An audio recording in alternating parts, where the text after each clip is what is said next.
We'll now call our August 26th Board of Trustees meeting to order. At this time, we'll entertain a motion for the adoption of the agenda. I move that we adopt the agenda and approve the consent agenda items. Second. Are there any consent agenda items? Well, let me I don't see. think there I is don't think any. there are, I just normally say.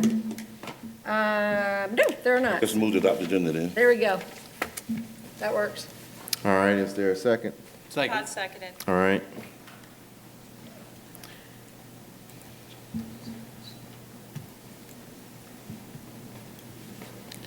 If you would please cast your votes.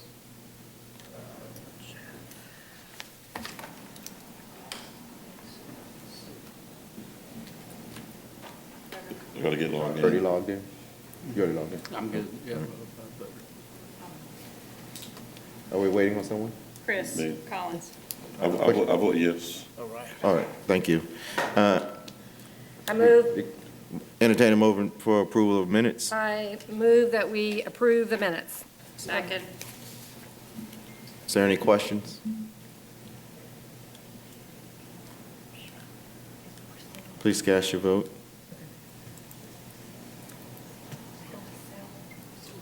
Are you logged in, Reverend Collins? Yes, I already voted. Okay. I move to go into executive session. Second. All right, that passes. Now we entertain a motion to go into executive session. Second. Todd motion. Todd motion. Collins second. Okay, thank you. We will now reconvene into open session. It is with great sorrow that we acknowledge the passing of one of our CCSD family members.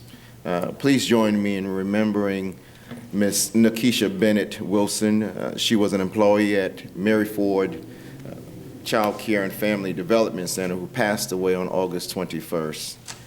She found her calling for helping others and working with children when she became employed at the Child and Family Development Center with the Charleston County School District, where she served for more than 15 years until her passing. She'll be fondly remembered for her dedication to education or to educating young students. I recall in past readings and currently tonight in 1 Thessalonians, the 4th chapter, 13th to the 14th verse, where these words reside. Concerning those who have fallen asleep, brothers and sisters, do not be sad like those who have no hope. For if we believe that Jesus died and rose again, God will bring forth with Jesus all who have fallen asleep, believing in him. Thus ending those reading. Amen. May we now pause in a moment of silence.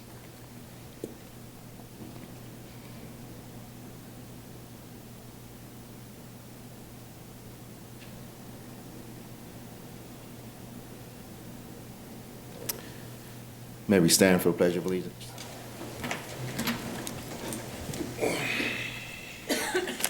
Pledge allegiance to the flag of the United States of America and to the republic for which it stands, one nation, under God, indivisible, with liberty and justice for all.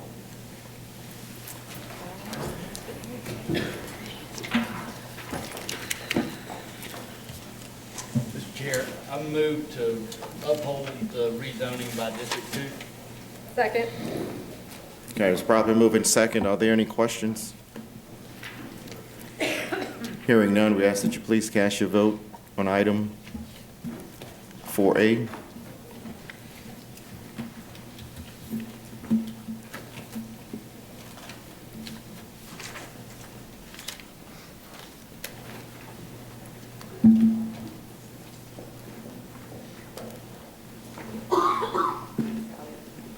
Okay, that motion passes. Item 4B.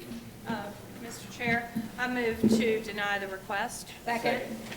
Properly moved in second. Are there any questions? Hearing none, we ask that you please cast your vote.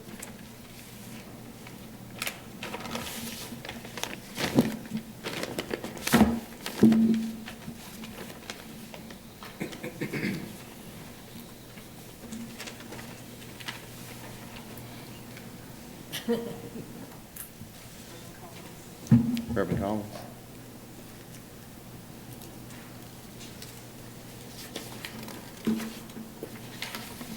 That motion passes. Items 4C. That's an information only. Mr. Chair, I would move for item D that we authorize the settlement up to the recommended amount. Second. Second. Okay, we're probably moving second for item 4D. Are there any questions? Hearing none, we ask that you please cast your vote.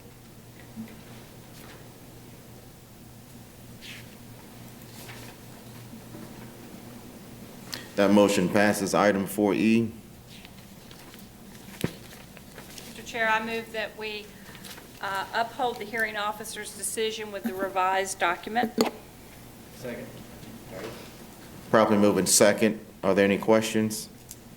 Hearing none, we ask that you please cast your vote.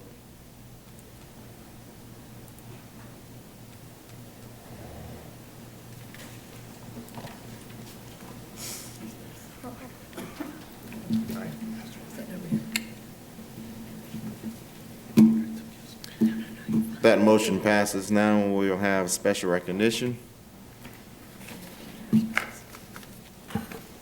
Good afternoon, Board Chair Mack, Vice Chair Darby, board members, Dr. Postlewaite, and guests who are here with us this evening. We have two special recognitions. In the first, I'd like to ask Mr. Reginald McNeil to please come forward. Chair Darby, Chair Mack, and Vice Chair Darby, please come down as well. Please help me congratulate Reggie McNeil, the Executive Director of Capital Programs at CCSD. He recently completed the Charleston Metro Chamber of Commerce Leadership Charleston class. Excuse me,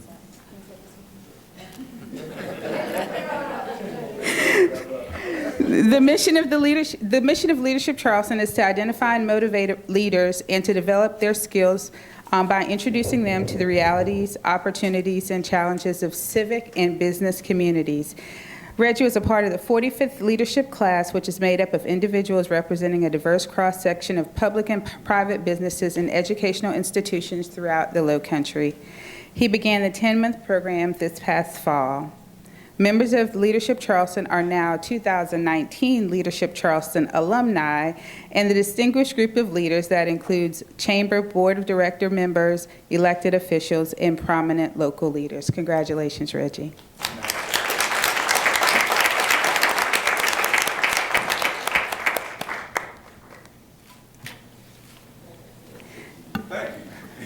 Thank you. The second special recognition this evening is Mary Huffman.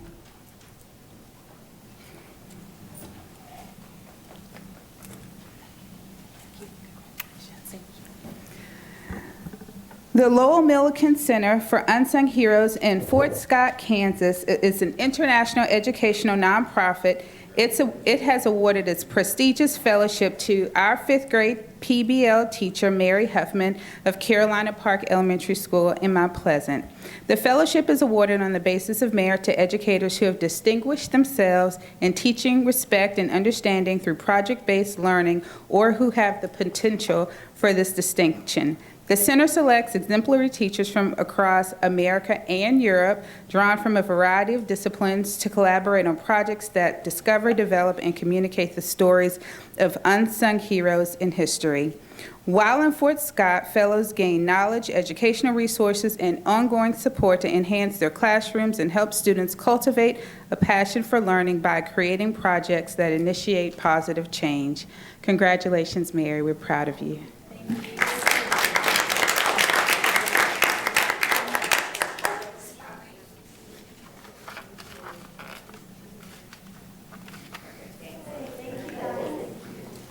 Thank you. Chair Mack, that concludes our special recognitions for tonight. Thank you.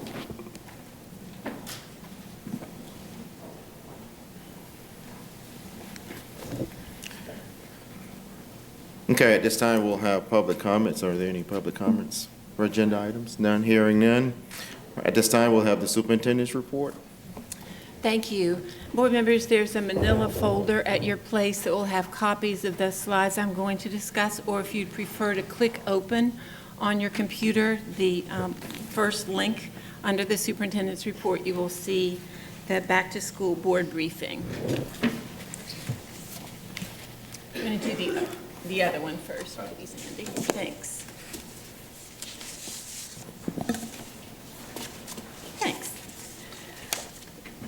So, as you know, it's always an exciting time for educators and board members, parents, teachers, and students when we start a new school year. It is a happy school year, a happy new year for all of us. We have back-to-school events that start the weekend before school opens. So on Saturday, Hootie's Homegrown Roundup was held at Burke High School. 500 students from the schools mentioned were there.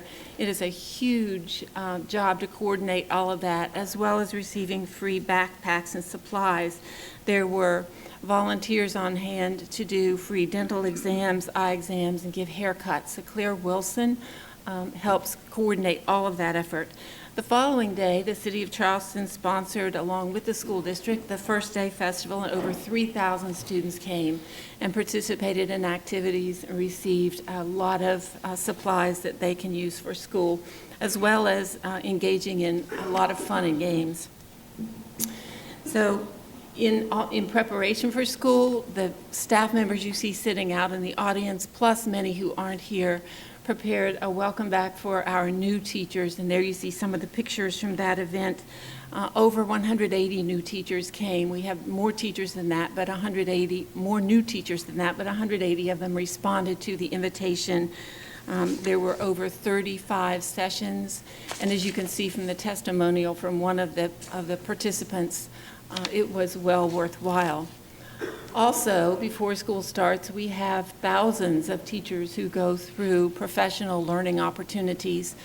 Emily Woody and her staff, many of the learning services, HR, finance, communications, every division you can think of was involved in providing the additional days of professional learning for teachers.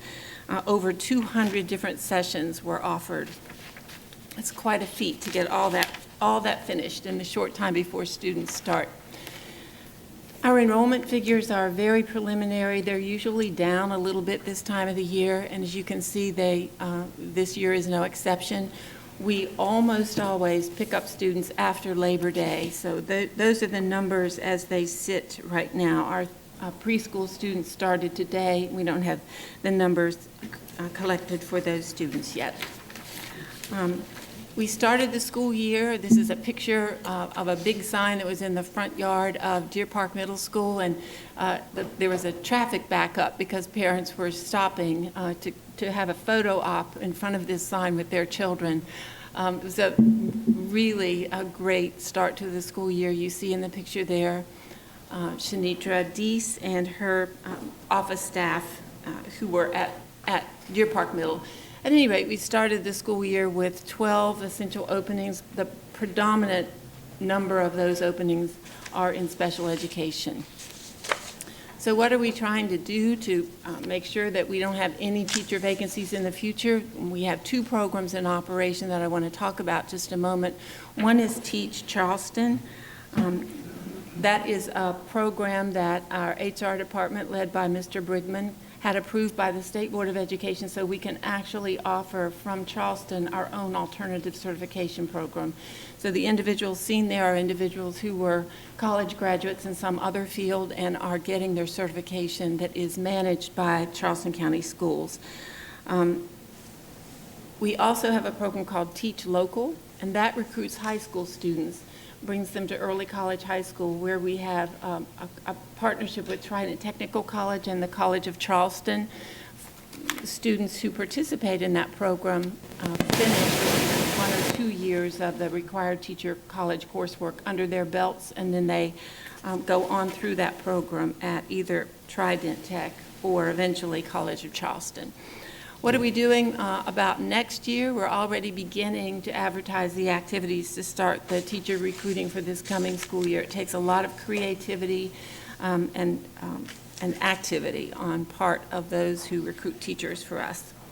We want to highlight really quickly some of the programs and learning services that align with the mission critical actions. Second Step, which is a social emotional learning program, has been implemented in all first grade classrooms. 38 elementary schools chose to pick it up this year, and then it's in all middle schools. So that is a curriculum, a total curriculum that addresses SEL issues. So that is social emotional learning. Right. It addresses the soft skills, personal responsibility, teamwork, that sort of thing. Conflict resolution. Then we know that phonics, that our reading program hasn't been strong enough in phonics, so the open court phonics is now implemented in 34 elementary schools. We started piloting that year before last to see what kind of impact it would have. It's now expanded to 34 elementary schools, and the precursor program, the program that connects to the open court phonics World of Wonders, is implemented in the CD classrooms in the district, and in 15 preschool intervention classrooms. You know that our math scores have actually lagged behind our literacy scores recently. The state textbook adoption in mathematics was held a few years ago. That mathematics textbook that we chose to use didn't seem to be strong enough. So 3 years ago, we began making the switch over to a stronger mathematics program called Bridges Mathematics. It was, as you'll recall, piloted in some schools. We expanded to 20 elementary schools and put illustrative math in 6 middle schools. That is a slower rollout than we would like, but we have to fund that ourselves. So that until the state adopts new mathematics textbooks, any change that we make in curricular materials has to be funded by our district. And then something unusual that I wanted to mention is we talk about readiness. This initiative called Project Search is a nationally recognized work-based learning model for high school students who are ready to transition from their special needs programs out into something productive in the community.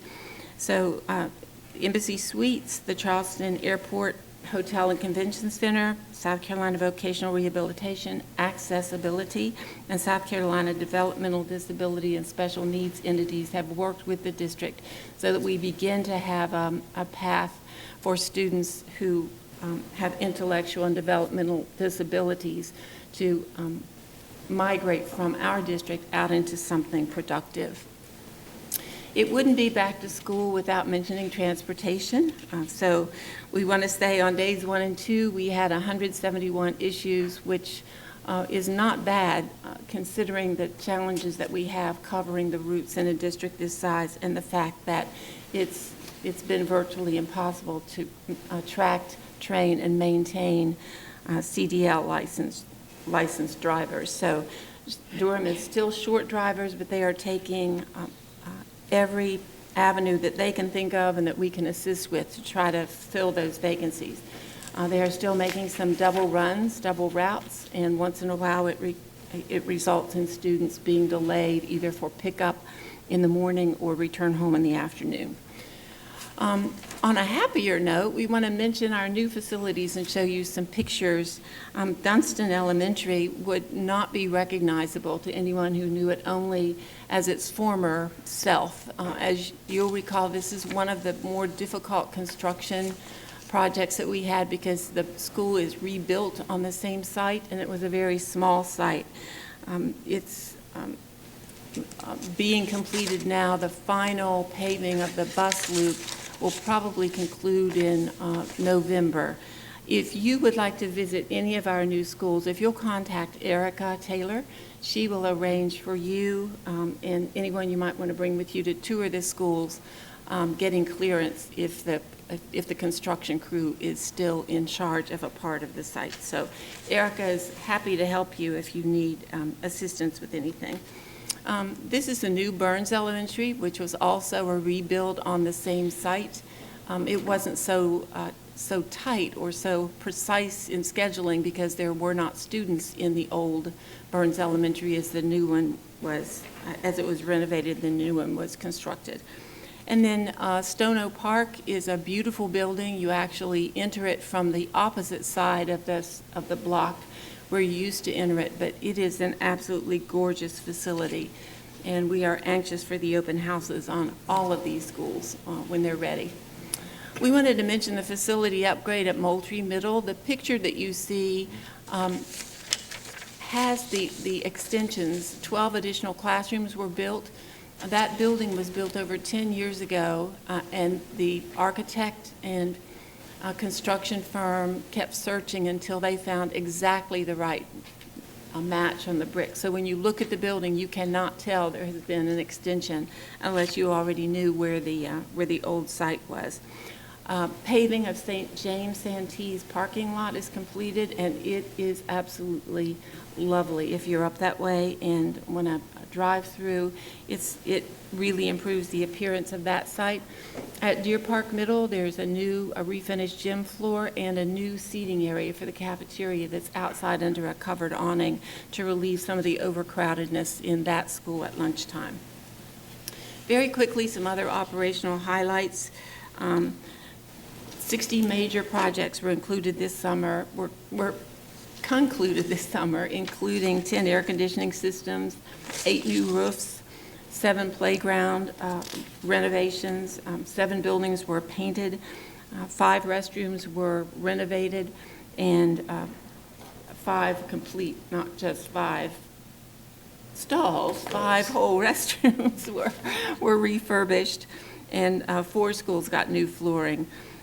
Day one, we would mention, we had 1,300 more students eating lunch and breakfast than we had last year. Our IT help desk calls were down, and most were responded to in less than 5 minutes. We had a few schools with air conditioning issues, which is to be expected when all those warm bodies return, and we turned down the temperature to cool the building. So most of those are resolved by the end of day one. A couple are going to take some major attention, but the buildings are cooled in the interim while we're waiting for the longer-term fixes.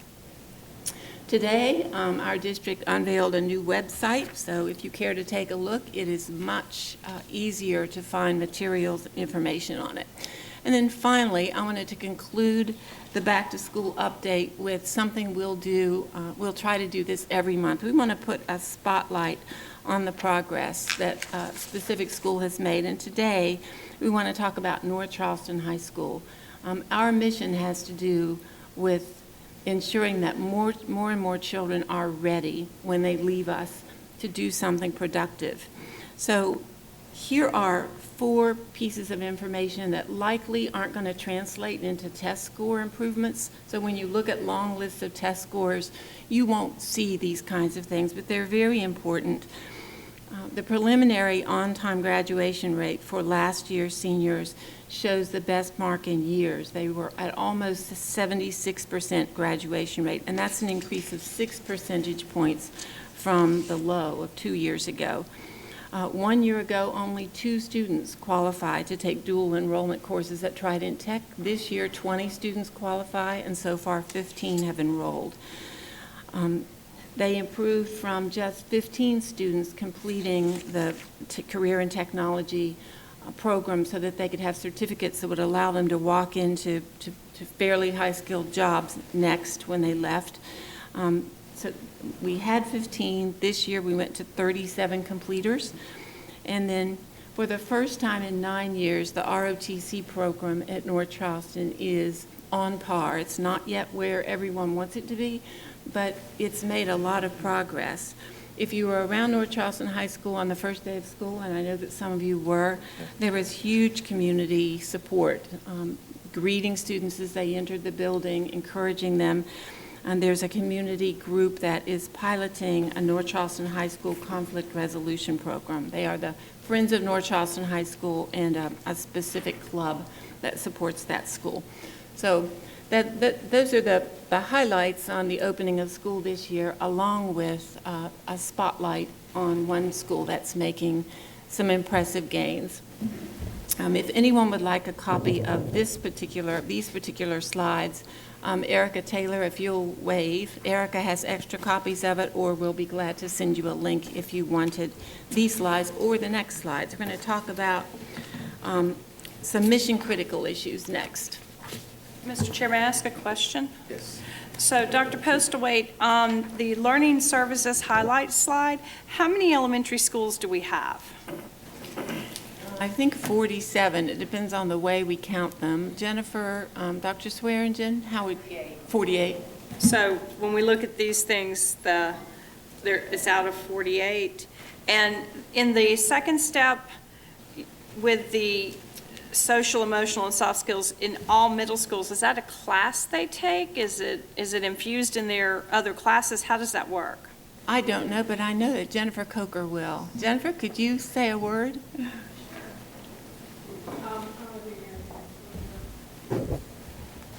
So all middle schools are using what we call a flex period this year. And so during their flex period, one day we focus on the second set of lessons, which are 30 or 35 minutes. And then there's 5 minutes follow-up to be done every day after that. So all the schools have a schedule that they do the social emotional one day, and then they use some other scaffolding work on the other day. Excellent, thank you. Reverend Collins? I want to ask you about the teacher vacancies. Yes, sir. When you said there's 12 vacancies, the classroom vacancies, the classes that are filled with teachers, are those teachers or teachers and subs that give us that number where we're only missing 12? Do you mean all certified teachers, or what do you mean? There are, as I understand it, and Mr. Brigman and team can correct me if this is inaccurate, there are people who have signed contracts or agreed to stay a full year in all of our classrooms but 12. Those 12 are covered by substitutes right now. So outside of those 12, Mr. Brigman, we still have other subs working, replacing instead of teachers? Other substitute teachers? Yes, also, about how many roughly? Today, I believe we had 162 subs in our classrooms, but that's because of teachers may be out for various reasons. Right, I understand. And of those some of those are long-term, the 162? Some are long-term. If there's an FMLA or medical reason for someone. Like maternity leave or, yeah. So you have in that classroom a teacher who's signed a contract but is out on FMLA. That could be the case. I think what Reverend Collins wants to know is how many classrooms have long-term subs because there is no teacher who Right. signed a contract for that classroom. But I don't know that off the top of my head. Yeah, but we do have some though, right? Okay, thank you. Okay. Moving on into the second item that was under the superintendent's report. It's entitled Opportunity Matters, and it's today's mission-critical discussion, and it's to set the context for some of the items that will be on the agenda at your September 9th Committee of the Whole meeting. So the excerpts that we're going to see today are from the Advanced Ed Accreditation Team's report, and as you'll recall, Advanced Ed is our accrediting agency, and so theirs aren't recommendations, they're requirements. If we don't follow the guidelines that Advanced Ed gave us, we risk not being accredited when they return for their follow-up visit. The Clemson Inclusion and Equity Study are recommendations, and of course the Harvard document from 1998 is recommendations. So let's start by just looking at the strategic plan. In our strategic plan, one of the key goals is to provide equitable learning opportunities that allow every student to develop and demonstrate talents, interests, and modern workplace skills. I think just share several quotes from the Clemson Equity and Inclusion Study. In effect, the district is comprised of two parallel school systems, one successful and predominantly wealthy and white, the other rife with failure, mainly poor, with mostly Hispanic and African American students. The district's job, first and foremost, is to close this readiness gap. Its leaders and the community must be prepared to do whatever it takes to meet this challenge. It is time to acknowledge that choice and magnet schools, for all their merits, currently perpetuate inequity and disparate achievement. Clemson study, under one of the main recommendations, reform the system to ensure access to quality schools. We must address the effectiveness of the district's magnet and choice programs in terms of determining if they are achieving the goals under which they were formed. The board must be willing to take actions to open, close, merge, and redesign ineffective schools or programs. The district must also ensure equitable access to high-quality programs and courses for all students. In another section of the Clemson study, the goal should not be to cut resources or lower standards for these or any schools, referring to the choice and magnet schools, but to open up high-performing schools to students from all areas and backgrounds, which means, of course, that we need to get more students ready for those schools. One of the recommendations from the Clemson study is to review magnet schools' residency rules and other preferences that may hinder the application or enrollment of poor and minority students. Make the needed changes to increase access. The final quote from the Clemson study: acknowledge the inequity of a system of charter and magnet schools that disproportionately serve the wealthy white population and currently are largely inaccessible to minority and poor students. Review and identify the outcomes and impacts of the system of choice schools on minority and low-income students and on base schools. Then just one reminder that we've looked at several times from the Harvard opinion from 1998. If not corrected, the path the district is on will lead to a lack of equity and excellence for all children. Ensure the right of every child, not some, not most, but every child, to have an excellent education. And then, as I mentioned, from the Advanced Ed accreditation requirements, if the district and its communities focus on the needs of today and tomorrow's learner, the choice is clear. However, if the district and its communities focus on preserving customs and practices of the past, every learner, no matter how gifted, will be ill-equipped for their future. Another reminder from the Advanced Ed Accreditation Unit: the disparities in learning environments and educational opportunities for students throughout the district is significant and will require sustained, effective leadership and community fortitude to overcome. District leaders in the community must sustain their commitment, remain focused on serving every learner, and have the courage and conviction to persevere regardless of the roadblocks or hurdles that must be overcome. So given all this, the guiding principles that a small group has used to put together some recommendations to bring to the board, to discuss with the board on September 9th, and then to take out to the communities, the parents, educators, stakeholders who are impacted by those recommendations, are as follows. And these are particularly relating to partial magnet schools. To the extent possible, neighborhood elementary and middle schools should have standard and equal programs so that students won't have to leave their attendance area to access a program. Optimal school size should be attained to make these programs cost-effective. For example, elementary schools should have at least 500 students in order to provide standard recommended programs, and we understand there will have to be exceptions for extremely isolated schools. Two that come to mind are St. James Santee and Jane Edwards Elementary. The Montessori schools would remain, but a recommendation to locate Montessori middle schools on one site will be considered. So if we get to optimal sizing for our schools, then we need to have a standard for staffing. So here's an example of a recommendation for middle schools. Middle schools should have a standard of staffing, including foreign language, fine arts, physical education, and career and technology education.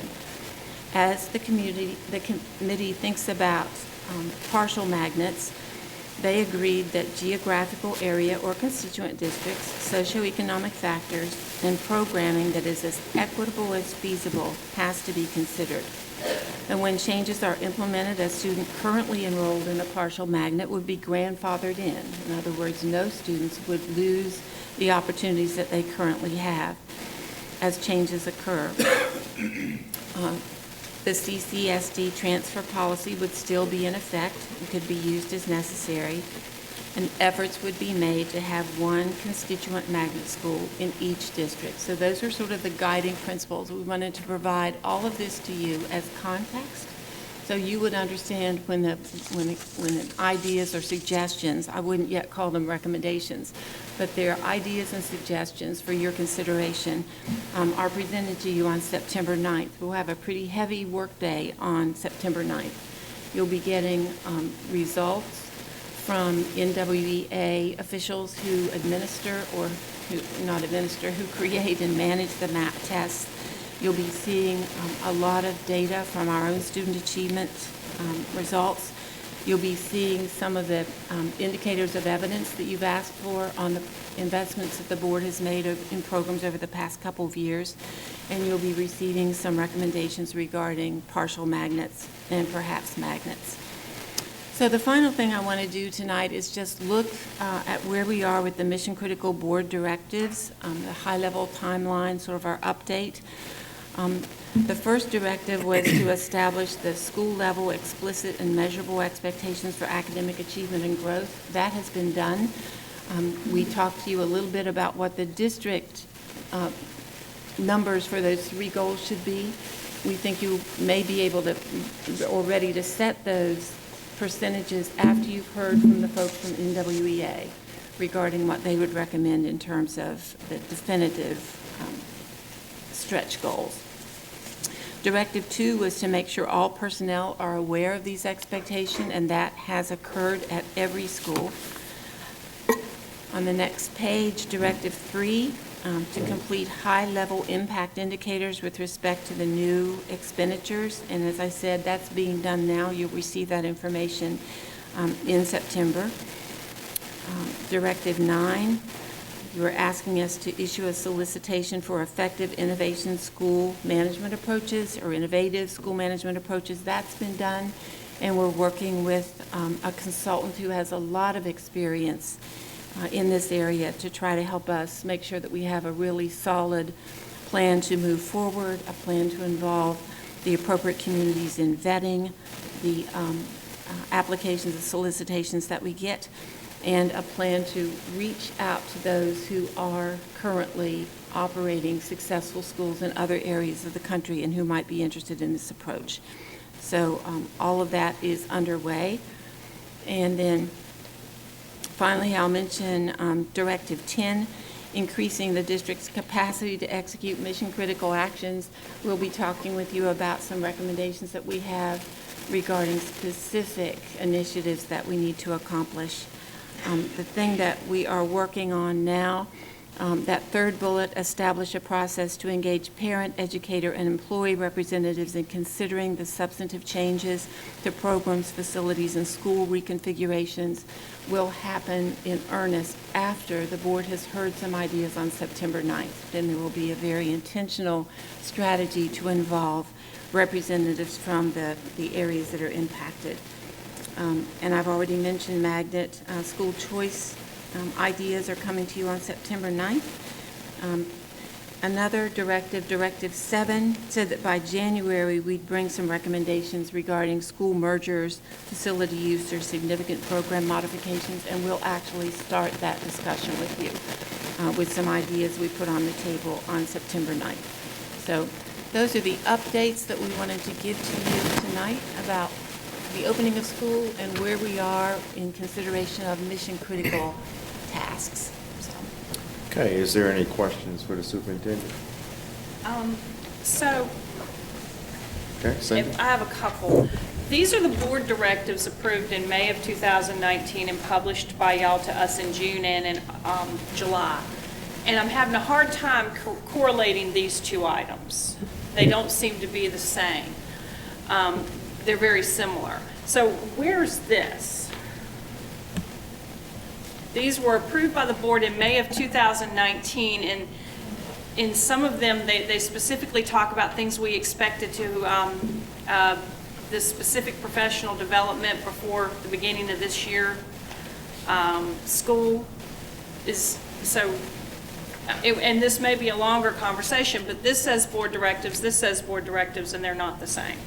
That they are related to one another. The document that you have today, the board directives, is the list that we are working on that we gave the board last time. It was developed from the June 24th list. So they'll all tie back. For example, the the particular bullet that you just read occurred in August, before students started back to school. So, because it says ensure all personnel understand the board's expectations, the schools direct also human and physical resources to produce continuous growth of lexile, quantile, work ethic, personal skills, and readiness levels for all students, and that the schools will be evaluated by this criteria by the board. So they know that do we know what that criteria rubric looks like, or do the schools? That everything that you just said was shorthanded in this slide that says directive number 2. We simply didn't write the whole directive on there. Ensure all personnel are aware of these expectations. And do we have the rubric we're using, the board's going to use? Just because if they don't start the year knowing what the measurement looks like, how do we get them there? So back in Directive 1, the first bullet is establish the school level explicit and measurable expectations for academic achievement and growth. That has been done per school for each school. They are different for each school. And we don't have those as a board yet. You do not have them as a board yet. We're waiting for the SC Ready data to be able to be published, released publicly. Okay. Did we cut any programs or decrease any programs that were not working in 17-18 or 18-19 going into this year? So that's the report you're going to receive on September 9th. That of the stuff that we quit using this school year, because our budget didn't reflect any reductions in those programs. There were some program changes that were made, and that report is coming to you September 9th. Okay, but, all right. And out of the 56 pages of the Clemson report, I do appreciate the things that you said, but I would have preferred that we focus on the concrete actions. Am I understanding that you're going to bring to us a way to change magnet schools in the 2021 school year? At the same time, you're bringing to us a way to ensure equity in all the schools in the 2021 school year. And I guess my thing is, shouldn't we get all the schools with the equitable programming as the first and foremost before we take on any other changes? We've been talking about that for 2 years, and we're going into a school year that started 4 days ago, and we haven't mastered that yet. So I think it's going to be a tough sell to tell the community, we'll knock it out in the 9 months before the next school year starts, and go ahead and let us change all the other things as well. I'm not sure what the question was. So the question is, why are the other things being brought forward in September to happen parallel with the one thing we've been talking about for 2 years and haven't accomplished yet? So the magnet and partial magnet piece has to be addressed so that we know then how to address other neighborhood school changes you might want to make. The magnet and partial magnet have an impact on neighborhood schools, so we have to make it be clear with the board what it is you want your partial magnet or magnet schools to accomplish, so that we can then look to see what other changes need to be made. So they do fit together. We're bringing them in the sequence that we think makes the most sense. Can I just add too, I think, I know what Cindy's asking, and I think when we talk about creating equity across the district in all of our schools, one of the things we've talked a lot about is that it's hard to do that sometimes when we have a number of small schools in the urban area and that of the county. And so perhaps as we make recommendations, we may make some recommendations to make some schools bigger in certain ways, and then it will be easier, and well, not easier, but I think we'll be able to accomplish that goal of creating equity, like all the middle schools having the same, similar kind of, equal kind of offerings. Well, and I absolutely understand that, but I think this entire Clemson report says that magnet schools are a product of our neighborhood schools, and that because people don't believe they can get the educational options that they want in their neighborhood schools, we have a proliferation of choice transfers and magnets, partial magnets. So I don't know how fixing the magnets and partial magnets becomes the first step when we know they were created by not having solid neighborhood schools. That's why in the guiding principles, you notice that we talked about the need to set the size of schools and the curriculum, the programs that would be offered and standardized in all of our schools. So that's why that is part of the whole package that has to come together. I think our conversation is just the chicken or the egg. Which one comes first? Which one do we have to accomplish first in order to have credibility that will accomplish the next one? And I think we've said for several years now that is getting these neighborhood schools to a position that people have, we eliminate the reasoning inside those schools that people have to seek out other choices. We've never done that. So to say that we're going to change choices parallel to fixing the reasons they sought the choices is going to be a tough sell. Okay, Reverend Collins? Thank you, sir. Thank you for the presentation that was today. I'm sorry, say again? You spoke about, Sydney hit on some of it, magnet and choice, and neighborhood schools, equality, equity, which I do agree that we should be working on equity and equality, just to me, which is the bigger picture. You read from your slide that we have 2 school districts, one for the richer kids, which are normally Caucasian, and one for the poor kids, which are normally Hispanic and African American. And to me, that's the weightier matter of all, as opposed to combining schools or closing schools or making radical changes to schools, but to get more parents involved in our schools, to have more inclusion and have more course offerings like foreign languages. Well, like these offers a lot of foreign languages. These are the things that build a school up. And parents find the options available for math and foreign languages. But the magnet school, for example, kids applying to magnet schools, and a lot of times minority kids don't get in. 97% don't get in. So my thoughts is that if we often say, well, we're not going to lower the standards, not going to reduce anything so others can get in. But there's a difference in lowering the standard and changing the standard to meet different diverse groups' needs. Whereas an Asian student may test different from African American student. Whereas you might take a Russian student who might test different from a Caucasian student. So I think a lot of times it's the way we're testing the kids, and we cannot lower the standard, but we can make tests that are student friendly for their culture, for their background, to bring out their academics, to display their talent, so they can make higher scores to get in. You know, there have been studies done that certain tests have been geared the way certain races of people think. And those of that race, they perform better on that test. Whereas if it's a test designed by only African Americans, and I might make 99, but you might only make 72, or vice versa. So we have to consider that also, who's actually designing the criteria in that test, magnet schools, missions, the process, and what's leading to discrimination.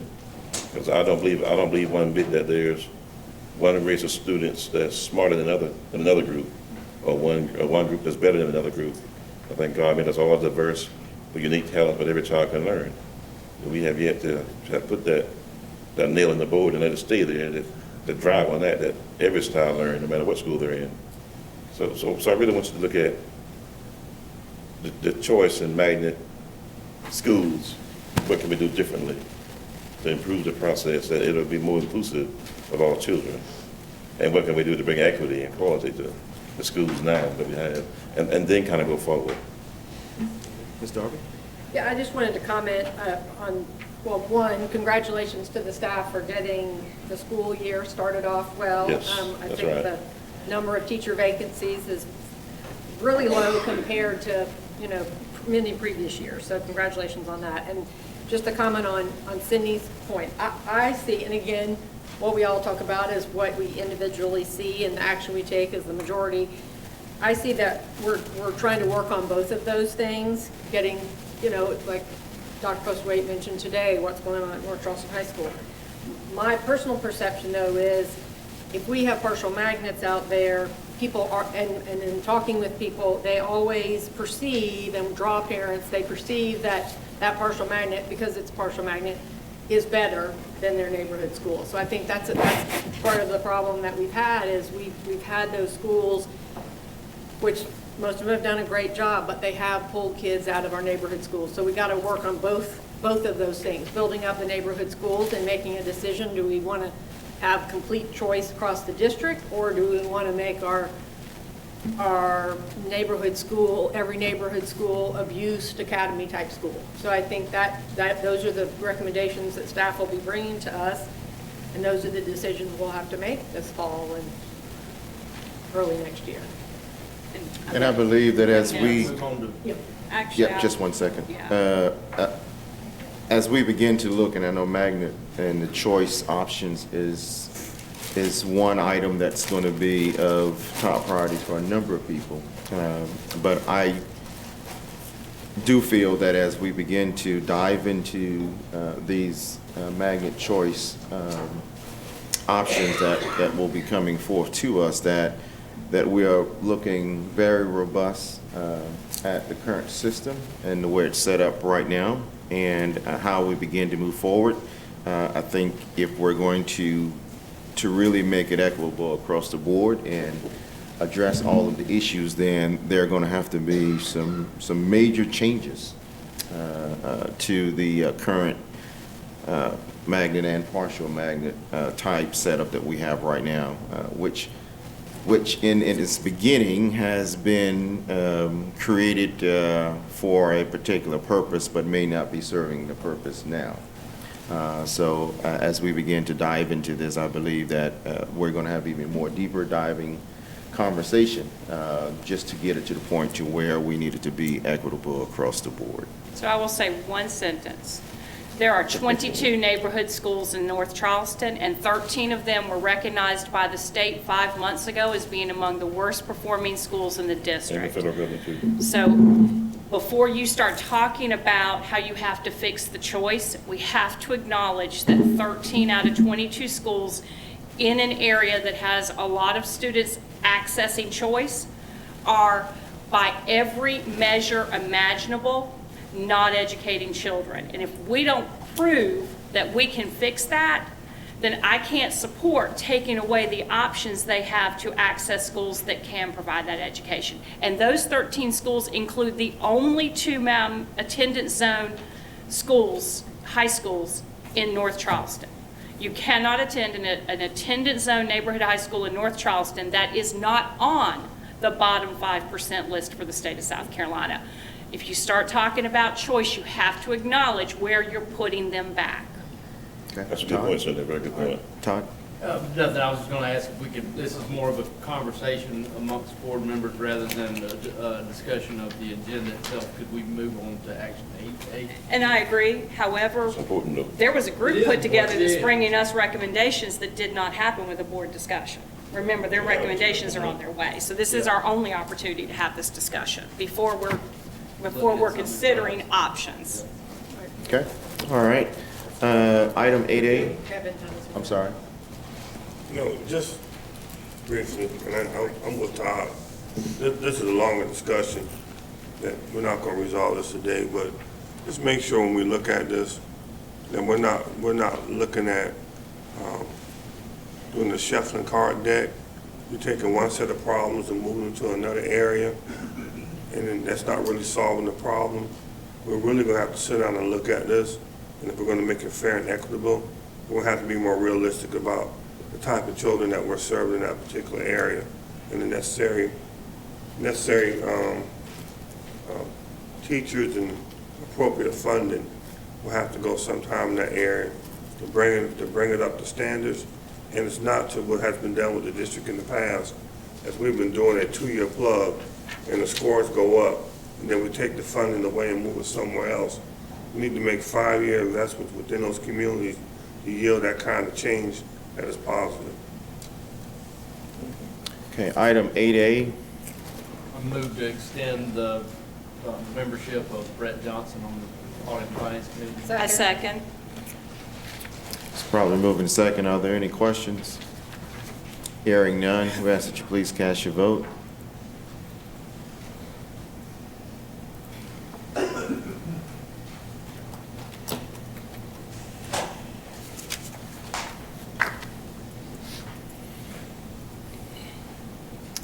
That item passes. Item 8B.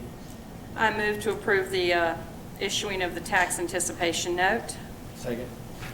Properly moved and second. Are there any questions? Hearing none, we ask that you please cast your vote.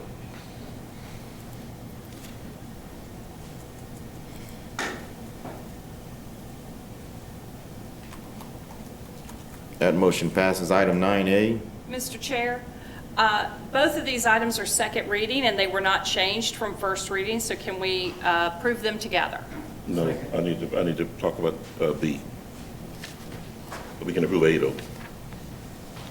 Okay, was Cindy? Move to approve policy. Okay, move to approve A, policy JFAAA, second reading. Okay, is there a second? I'll second, yeah. Is there any questions? Hearing none, we ask that you please cast your vote.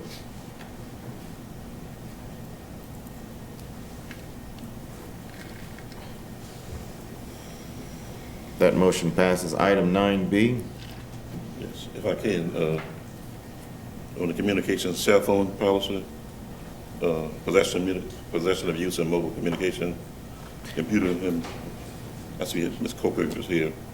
And the red writing on page, this is the second page, I think it is. Reverend Collins, before you go into discussion, can we just get a motion on an item and then we'll go into discussion? Okay.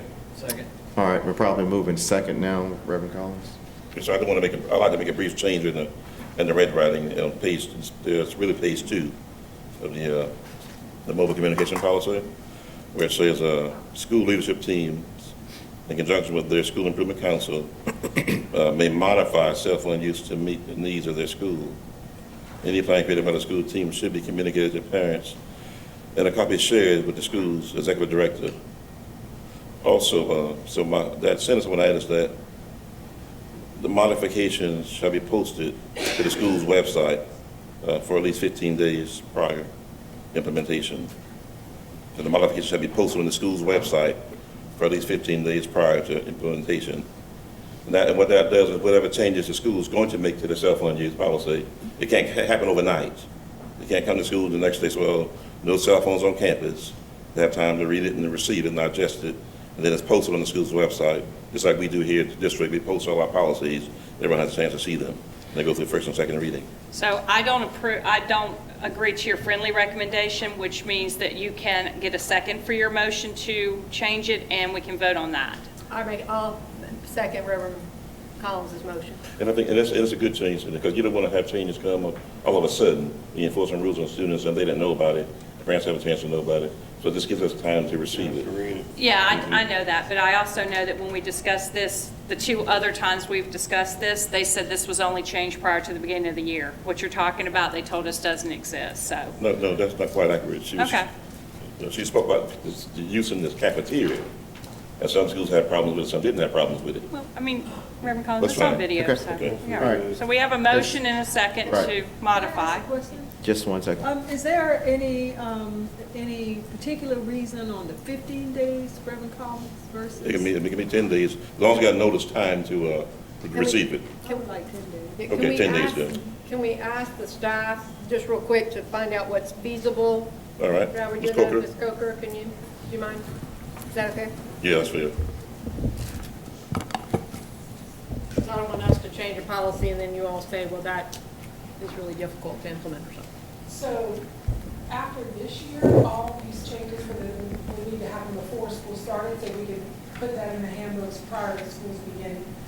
This year, if the policy changes now, schools would need to have time to go back and meet their school improvement councils and make this decision, and then we would have to notify parents and students. So I think for this year, you definitely have to come up with a process on what that looks like, but in the years after, if this policy passes, all of that work would be expected to be done, and it would begin at the next school year. So could Reverend Collins modify his so that it says school leadership teams in conjunction with the School Improvement Council may modify cell phone usage to meet the needs of their schools prior to the beginning of the school year.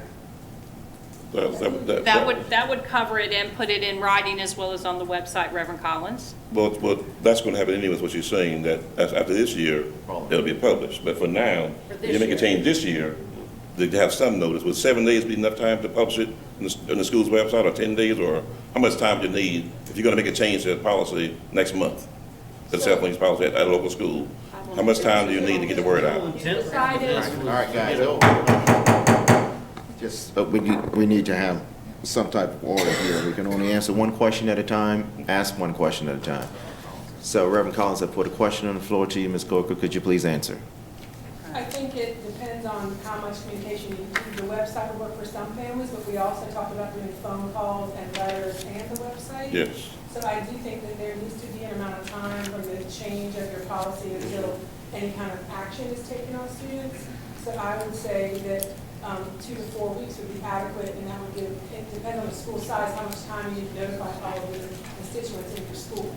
Thank It you. might be easy in one school for 2 weeks, and some school might take more time to make sure everybody's notified. That's a question. All right, Ms. Darby. So, Ms. Coker, sorry, I just put chocolate in my mouth. It sounds like what Reverend Collins is trying to accomplish by putting that in the policy, you all are already planning to do. So like this year, if a school decides to make these changes, you will put it on the website, do phone calls, put it in their newsletters, all of those kinds of things, right? So Reverend Collins, if they're going to do that, and then next year it's going to be done before school starts, so it can be in the handbook, would you be okay, not putting in the 10 days or 15 days since? As long as it says website, that they're posted on the website is key, that they must post it. That's the critical I part. think the issue, though, is if we put it in the policy, it's in the policy forever, not just for this year. It should be in the favor. So why don't we take the days out? Then? Yeah, well, Make it that's just fine, say that's any fine. plan created by the school team should be communicated to all parents, copy shared, and posted on website in addition to whatever y'all are doing. Okay. So can you Yeah. change that, take the date out, and just say? Yes, ma'am, add that'll it? work. And then I'll accept that as a friendly motion, so we don't need an up and down But vote. thank you so much. But it still needs to be, I think, still needs to be done prior to implementation, right? She said they will do that, Yeah, yes. okay. Mhm. Thank you. Okay, so early on, there was a motion on the floor and moved in second, and of course, we've had deep We're going diving to accept conversation. Reverend Collins' friendly amendment to my motion. Okay. Julie, do you have that? Can you restate that? Let me give it a shot. Okay. Motion to approve second reading of revised policy JICJ, changes to be posted on school website, communicated to families prior to instituting or implementing. That's good. Okay, is that correct, Reverend Collins? That's good enough. Okay. All right, that will still be Ms. Coates and Mr. Garrett. Yeah. Okay, all right. Okay. All right, any further discussion? Hearing none, we ask that you please cast your vote.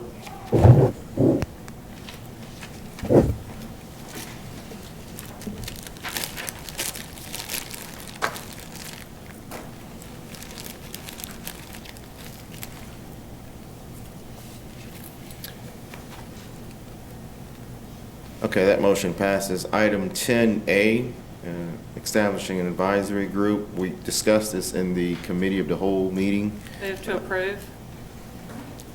Okay, is there a second? Second. Mr. Chair, I have a question. Yes. I do too. So the motion specifically says recommendations should be brought to the board within 90 days of beginning their work. Who is they and what are they recommending? So this advisory group will be led by Mr. Kennedy in comprising an advisory group of individuals with expertise in this area. We will advertise in seeking volunteers to participate on this. They will respond back to Mr. Kennedy, and that group will be formulated from the volunteers that are names that comes in. So are we creating an ad hoc committee or are we creating like an HAC committee? So it's not an ad hoc committee. It's not that this committee or advisory group will disband after. So we're that. creating a committee. Yes. So should we create the parameters of the committee like we did for HAC or any other committees, or do they create their own parameters? We created the parameters for audit and finance. We created the parameters for HAC.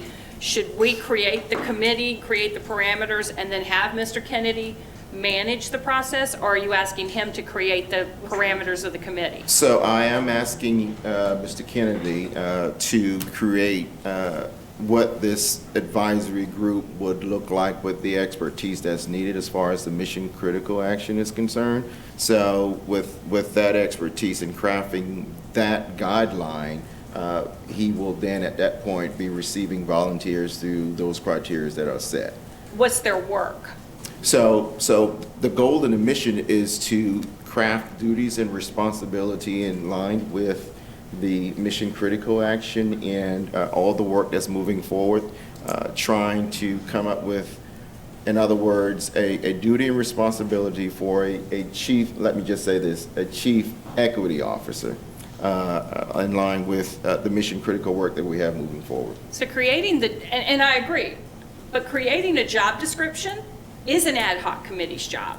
So are we going to create a charter for what they do afterwards, like the Audit and Finance Committee? So this group will create duties and responsibilities, right? And Right. we will, again, channel it because this is a position that will be hired. So and we'll filled. either approve the position being created or not. Well, they will submit to the board the duties and responsibilities of the individual. And the board will have an opportunity at that point to decide, based upon what this advisory group come up with, these duties and responsibilities. And we may add or take away. Right, so some of those. we're the approving board for the duties and responsibilities of a job within the district. Yes. The only thing I would say is that we've literally never written the job description for any other job within the district. Is this the best way to create this particular job? I say yes for this reason. Because of the nature of what we're trying to craft and the nature of the position and the intensity of the mission critical action piece that we're moving within CCSD, it's important that we have the right skilled and crafted person to fill this position. And I think it's critical because you just said it. We have not written a job description as such, but there are expertise out there that has the mindset and the foresight to craft just what those duties and responsibility will look like. Right, I think what I'm trying to say is, why are we cutting out the district leadership and creating a job description? Because we do have a job description we just let them create when we took out the charter schools, created a whole new position for managing charter schools and all those alternatives. That was a job description created by the district to solve a mission critical problem, and we approved it. We're the approving body. So I guess I'm just, again, the chicken and the egg question. What's the district's role in creating a job description for a district employee? Eric, may I? Yes.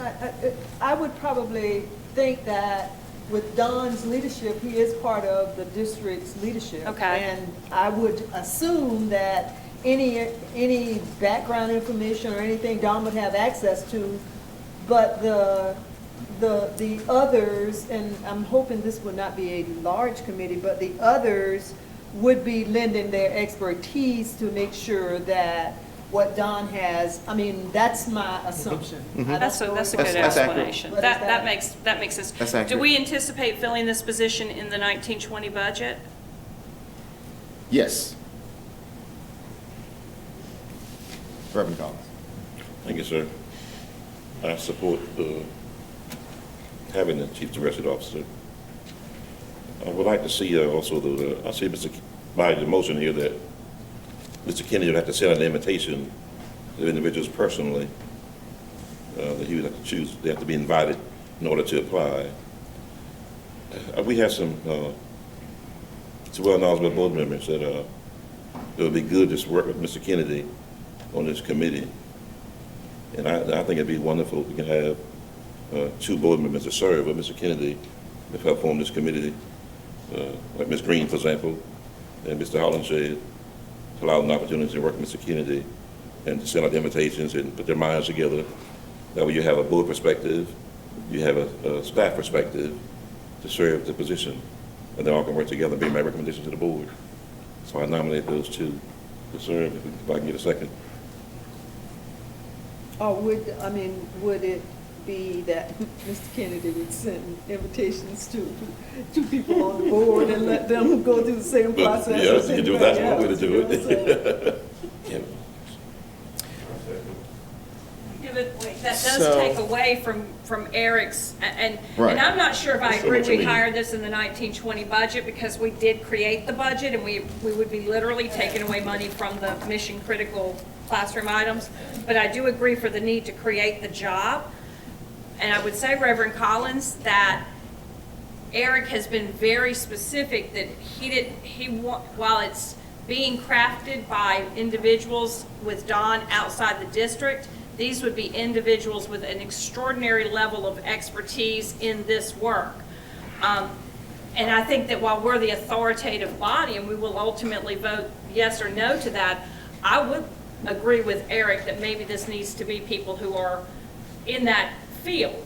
Well, you're exactly right. So what I'm saying is that Mrs. Green and Mr. Holland said can support Mr. Kennedy in selecting those people for that field. They're not hiring the person themselves, but they can serve on the committee with him, and they can choose the best candidates for this job to fill it. And I think that when you have staff and board members serving on the committee, they bring us the best possible recommendations and the best candidates. But they're going to do the job description. I don't know at what point we'll get a candidate. This is just a job description only, right? So if I would just add that, I would highly recommend that we allow Mr. Kennedy, along with the expertise of those that may volunteer their time to serve on this committee, to make the recommendation to the full board without board members being involved in that process. So let's make sure we understand this right. So you want Mr. Kennedy to send our personal invitations for those individuals to apply, just to create the job description alone, Duties and responsibilities, yes. not to hire someone. Not This to is hire. job description. I'm just making clear. And if I read it correctly, even after they create it, we're still the authoritative body that's going to approve it, correct? Correct. So I'd prefer that we not be the ones creating it while we're also the ones approving it. You're not the ones creating it. If let's say you get 5 board members on it, then that would be a different story. But if 1 or 2 board members serve, it's a better process, and it's well-rounded, and represents the whole community of Charleston County, as opposed to one individual sending out invitations to people he know or discovered. I don't think that part is good, that one person sent out the invitation only. I don't agree with that part, but I agree with the idea of having the committee. That's why I actually put board members, or somebody needs to serve as well. That is not a lone shark thing, or somebody can say, well, you showed favoritism here, it was only you, and I didn't get a chance because you didn't like me, or I wanted to apply, but you don't trust me, or you don't know me, or you don't care for my background. I just think more than one set of eyes is much better than Mr. Nothing wrong with his eyes, but just have some diversity there. Okay, So make Mr. Garrett? I call the question. Okay. And to be clear, we're voting on the motion as is. There's not been a second Yeah, to that's the been a motion. second. Correct. Okay, so Reverend Collins is putting another motion on the floor. Well, that'd be an amendment. That's an amendment. To go up the ladder, down the ladder, to vote on his, so Yeah, what's so your what- amendment exactly? So what- That Ms. Green and Mr. Holland should serve with Mr. Kennedy on the committee. So you want to amend the motion on the floor and add a sentence that says Mrs. Green and Mr. Holland should serve on the committee. Yes. So he's making an amendment. And so I'm not going to accept that, so we have to vote on that to see if that amendment passes. Correct. It ain't a mean up, but we try anyway. So Right. that's not the motion before us right now. Right. Is everyone clear on the motion that's before you at the present moment? You need to tell Julie. I just need to know, I've got both motions. Which motion So are we we're voting first? on, The second one, Yes. okay, that's what I thought. Okay. The second one. Who's that one? This one?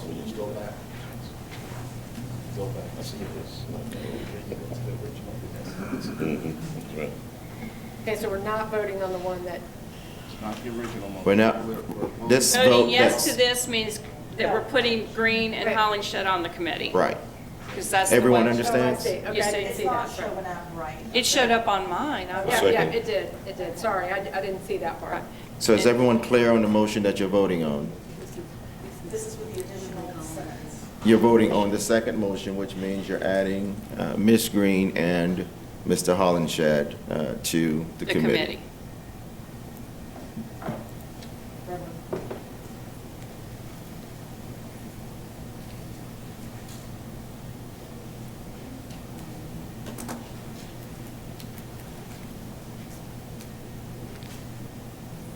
Has everyone voted, Julie? Yes, Okay. the motion did not pass. Okay. Mr. Kent?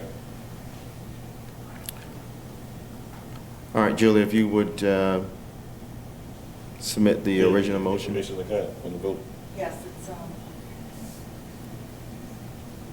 2 ayes, 5 nays. All right, go to Cindy's motion then. Pardon? Go to Cindy's motion then. Yeah, the Yes, original. the Approve the original motion. original writing. Hold on one, guys, listen, there's only one guidance here, and just please allow me to control this Yes, sir, meeting. you're right. Thank you. Julie, so please, if you would post the original motion for voting. Yes, sir.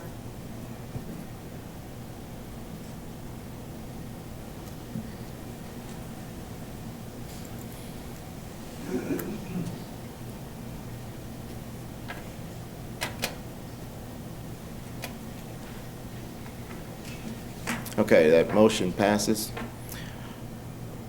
All right, at this time, public comments, do we have any? No public comments? May I ask a question before we go, leave that, Which one? leave what we just talked about? Yes. Are you okay as chair, if board members has any suggestions to pass them on to Mr. Kennedy, he can take them or leave them? But suggestions as for the process of hiring the chief, diversity, whatever we call it. Sure, I'm pretty sure you can send them through I email. would think they have to Email be, them, absolutely. I think they have to be advertised meetings. Okay, They're a meeting, Yes, of- yes. they're a meeting of the board, they'd have to be advertised in public meetings. right, They so were created if, by the Committee got board. that. I'm not talking about for the committee, I'm talking about for, strictly for Mr. Kennedy. Right. In terms of suggestions, as the representative of the school district. so what I would advise is that those suggested items, that they will come to me, and I will forward those on to Mr. Kennedy, if there's any. I'm gonna give him 10 names or a dozen names that I want on the committee. So just make sure that those items are forwarded to me, and I will forward those items on to Mr. Kennedy. But- All right? and 12, can I- I'm Can sorry. I ask a question of the parliamentarian? Because the board created the committee by vote, is that a public committee? Yes. Item 12A, let's see what we have here. We finish. Yep. So upcoming meetings, we have the committee of the whole meeting on September 9th, and our regular board meeting will be held on September 23rd. Is there a motion for this? Mr. Chair, can I ask one question before we go out? When we talked a little while ago about the mission critical on the superintendent's report, and now I was thinking that instead of coming back on September 9th, to prepare the voting committee and stuff, maybe we should have a workshop instead. I mean, because this is such a broad topic and so important. I know sometimes they come to the meeting, inspect the vote, and just getting information a few days prior is sometimes a little bit hard to digest. September 9th is considered a workshop as well, so we will take that into We consideration. have workshop time set aside for it? Will you show up early? Yeah, if I know in advance, and if we're going to really do it now. What But Reverend we need to Wallace be is included trying in the to say decision. is the district expecting us to move items to the September meeting and let them start taking action on it? Or is September for us to, as a group, discuss and consider these things and come back at a later time to make decisions to move forward on? And I would believe the superintendent would be the best one to answer that. Yeah. So I covered it really quickly, and I will try to explain it better. We're bringing ideas and suggestions on the 9th for the board to massage, to say 2 of these, 1 of those, none of that. There will be ideas and suggestions. You'll hear information about which schools you think are, about the schools that we think are in that lowest quadrant, the lowest performing, and the lowest growing schools. We have to make some decisions about that. You'll hear some information about that. You'll hear some information about partial magnet and magnet. You'll hear some information about the solicitation for interest. I don't know that there's I can't think of anything on the preliminary agenda that requires a vote. The purpose is to get the conversation started with the board, framed in a way that the board is comfortable with, and then re-engage a mission critical effort, not the same committees, but an effort to involve each of the stakeholders who are parents, educators, employers, or other community folks who have a particular interest in discussing. You don't have to vote on most anything we bring until November. But last year, as you'll recall, you passed the goals sort of late, and one of the goals was to ask us to make some serious modifications to partial magnet and magnet.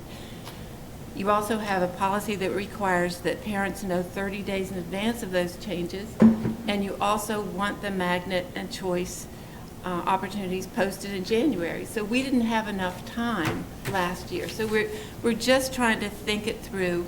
We would be very happy if the board would conduct a workshop, look at all the deliverables that you think are priorities, and tell us what success looks like. Because in a way, the work is so complex, and I know how deeply each of you cares. We can't afford the time to disagree about what you wanted or what the process is. So to the extent that the board is able to describe what success looks like, it helps us immensely. So I think though, and that's great, and I understand. It sounds to me, what I'm hearing is that nothing coming to us in September is going to have an action recommendation next to it. Nothing But number significant. two, there are a list of board-approved magnet school changes sitting out there as a board directive from the December 2018 board meeting. We've accomplished 2 of the 9 things on that list. Those are board-approved. The question is, are you going to ask us to disregard those and start over, or are those things you're going to implement and you want us to think about other things? But I think we can't discount the board actions of the past that have happened. I mean, those are actual items approved. Where do they fall into this conversation? They, as you say, are on the books, and I believe we've addressed more than 2 of the 9, but that stands. We're not, you may decide you want to change your mind about some of them. That's up to you. But we know what you've told us. We know it's on the books, and we're not suggesting that we make anything more complex or difficult than it needs to be. We want to work with you. If we knew which of those were implemented this year. And do we have a time for the meeting, because sometimes. On September 9th?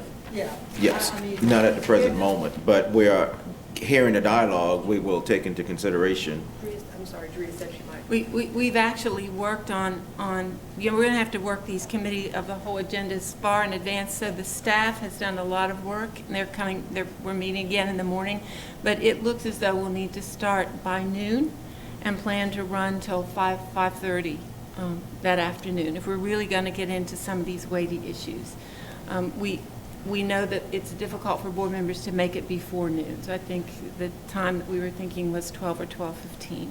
So if it's safe to say then that tentatively right now we're planning for noon, potentially if the agenda gets longer than that, then potentially 11 o'clock, but right now we're planning for noon. Yes, sir. So if We could be everyone out there can, earlier and get out earlier. if everyone can please make note that potentially we will begin at noon on September 9th. If things changes, we'll let you know ahead of time. Is there a motion for adjournment? Yes. Adjourn. So moved.